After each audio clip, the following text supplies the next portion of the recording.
정부가 오늘 전공의 처우 개선 책을 잇따라 발표하면서 달래기에 나섰습니다. 하지만 의대 증원 문제에 대해서는 여전히 논의의 대상이 아니라는 원칙적인 입장인데요. 취재기자 연결합니다. 홍정원 기자.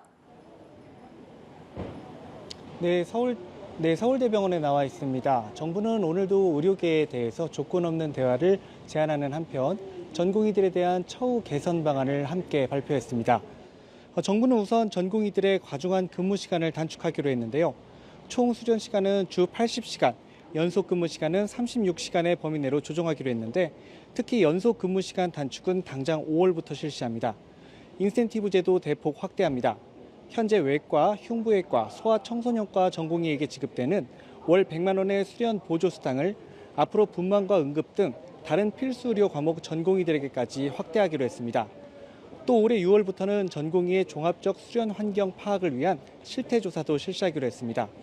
그러면서 정부는 전공의들에게 이달까지 현장에 복귀할 것을 당부하는 한편 대화에 나서줄 것을 재차 촉구했는데요. 하지만 특정 직역의 반대에 밀려 의료개혁을 후퇴하지 않을 것이라며 의료계가 요구하고 있는 증원 백지화에는 다시 한번 선을 명확히 그었습니다. 네, 의료계는 여전히 증원 백지화를 대화 조건으로 내걸고 있다고요. 네, 그렇습니다. 의료계는 조건 없는 대화를 제의한 정부의 요구에는 응하지 않고 있습니다. 오히려 기존의 증원 백지화라는 요구 조건에서 한 발 더 나아가 추가적인 요구 조건을 내걸고 있는데요.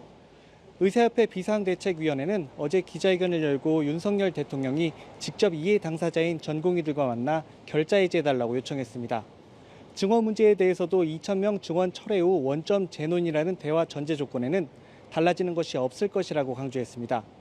앞서 차기 의협 회장으로 선출된 이면택 당선인은 당선 후 보다 강경한 요구 조건을 제시하기도 했습니다.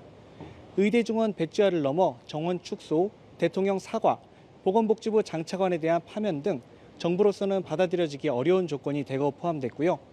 의료 현장을 이탈한 전공의들에 대해 정부가 면허정지 처분을 비롯해 불이익 처분을 할 경우 총파업에 돌입할 수 있다고까지 주장했는데요.